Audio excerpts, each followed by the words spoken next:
sí, esta, digamos, crítica que hacen sobre a la fiscalía, sobre que hay muchas investigaciones abiertas, quizá, y ahorita Sofi lo mencionaba, que se están haciendo investigaciones mucho más serias, y estas investigaciones serias toman tiempo, pero que, digamos, algunas de las críticas hacia la fiscalía es que hay muchas investigaciones abiertas, pero que no se detiene a ningún pez gordo, digamos, ¿no? Entonces, ¿qué quisieran agregar algo al respecto, explicar algo al respecto? ¿Qué les gustaría ver? Sí, es un mes. A ustedes, aquí como si estuviéramos en el café. Quien quiera hablar.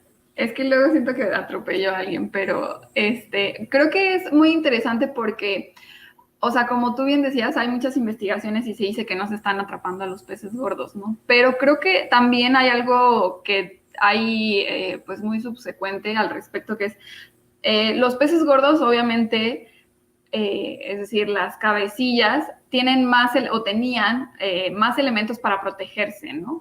Pero también es interesante que ellos no actúan solos, sino que hay una red que los sostenía y les permitía actuar con la total impunidad con la que actuaron, ¿no? Entonces creo que también es relevante y es importante que se estén atrapando, pues, a estos, como decirlo de alguna forma, estos pececitos que permitían que estos, pues, grandes delincuentes estuvieran en total libertad y pudieran realizar todas las pues irregularidades y cosas que podían hacer, ¿no? Con toda la institución del Estado, ¿no? Porque eso hay también que hablar de eso, ¿no? Ellos utilizaron las instituciones públicas para beneficiarse política y personalmente, pero también para permitir redes de corrupción y de delitos que eran muy graves y que perjudicaron enormemente el desarrollo de nuestro país y el bienestar de nuestra gente, ¿no? Entonces, creo que es importante que sí la Fiscalía tome su tiempo. Obviamente, a nosotros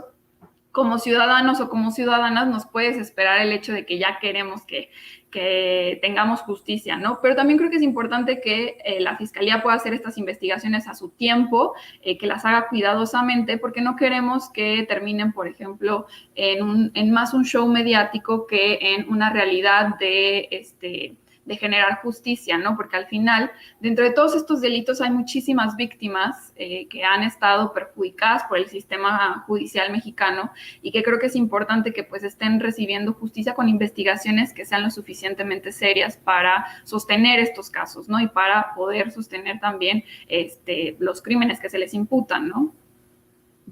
Totalmente. ¿Alguien quisiera agregar algo sobre esto o quieren hablar de Ildefonso también? Extra.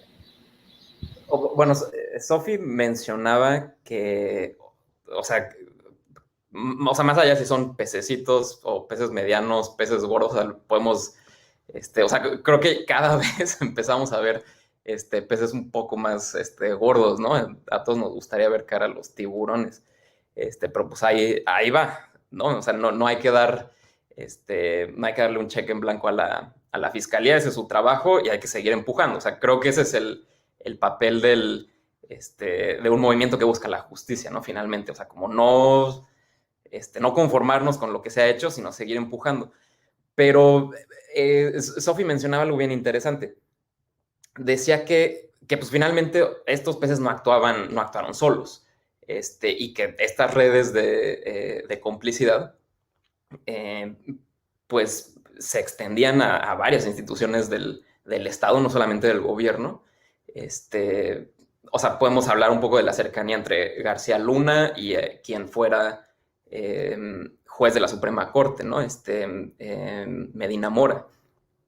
Pero el caso, por ejemplo, de Cárdenas Palomino, precisamente por los hechos que se le están imputando de tortura a Israel Vallarta, incluye también un poder mediático.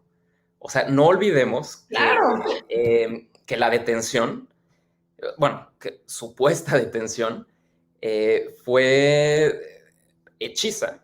O sea, es decir, lo que la gente vio aquella mañana, me parece que del 9 u 8 de diciembre de 2005, en el noticiero de Carlos Loret de Mola, ojo, el crítico del gobierno actual, era una recreación, no eran imágenes en vivo. Y aún si fueran imágenes en vivo, podríamos hacernos la pregunta de por qué una televisora privada tenía acceso privilegiado a una operación de la Policía Federal, ¿no? Pero es peor porque se demostró que todos esos hechos fueron una recreación. O sea, lo que vimos en televisión es ficción. Jamás sucedió. O sea, no eran hechos verídicos. Y en vivo vimos cómo Cárdenas Palomino torturaba a Israel Vallarta para que se declarara culpable en televisión, no frente a un juez. Entonces, acá podemos ver justo algo que el presidente López Obrador ha venido diciendo desde hace años, de cómo operaba la mafia del poder. O sea, es decir, no era solamente la gente que estaba en el gobierno que quizás cometía actos de corrupción o de cualquier otra naturaleza, sino a todo un poder mediático que solapaba y de alguna manera alimentaba todas esas redes de corrupción y de impunidad, ¿no?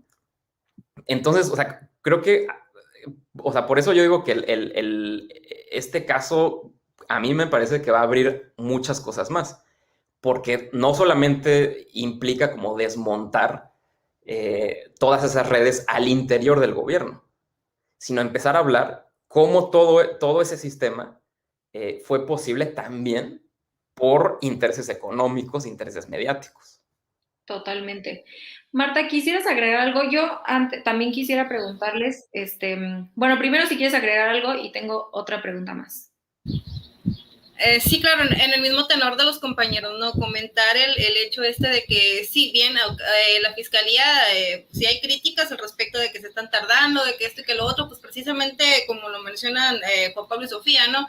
Se quiere que se tarde, pero que sean procesos sólidos, que no vaya a pasar como, por ejemplo, a Esther, que la tuvieron encerrada unos años y después dijeron que la carpeta no estaba bien integrada y no sé qué, y se sale. Y bueno, o sea, lo que no se quiere es más show mediático, ¿no? Más simulación, sí, pues precisamente eso, más montajes, como el caso que estamos tocando de Cárdenas Palomino, ¿no? En el hecho de que no se atrapen, entre comillas, peces gordos y demás, pues también recordemos que los delincuentes de cuello blanco hay que ser muy ingenuos para creer que ellos se manchen directamente las manos, ¿no? También esa es otra cuestión que se debe tener en cuenta. Sin embargo, también como lo mencionaba Juan Pablo, estamos viendo cada vez a personajes de más alto rango siendo imputados porque, bueno, o sea, en su tiempo Guajardo, Cárdenas Palomino, no sé, yo creo que nunca pensaron que se verían en esta situación y lo estamos viendo y es una buena noticia y también esperamos lo que sería la justicia para las víctimas de estas personas. Totalmente. Y lo que menciona, creo que al final de cuentas, ahorita lo que menciona Marta sobre la justicia a las víctimas es el centro de todo esto que está sucediendo, ¿no? Al final de cuentas, llevamos décadas de saqueo, de tortura, de matanzas, sin que nadie pague las consecuencias de esto. Y sí. O sea, por ejemplo, un dato. Israel Vallarta lleva detenido desde el 2005. Así es. Sin sentencia.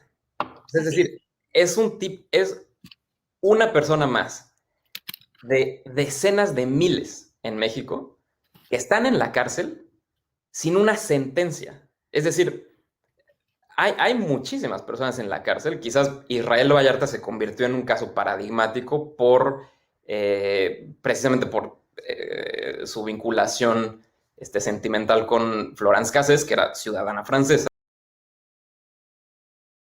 Y creo que, digamos, la intervención del gobierno francés hizo que ese caso se mediatizara y que el gobierno mexicano no pudiera taparle el ojo al macho, ¿no? Pero o sea, las cárceles en México están llenas de personas sin sentencia.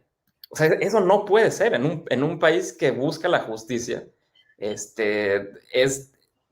O sea, es imperdonable, realmente. Totalmente, porque están las víctimas que están afuera, la gente que ha perdido a sus familiares, a sus seres queridos, pero además, como dicen los tres, ¿no? Hay víctimas dentro de la cárcel sin sentencia, muchos de ellos inocentes, ¿no? Entonces, y yo aquí quizá quisiera ligar dos cosas. Una,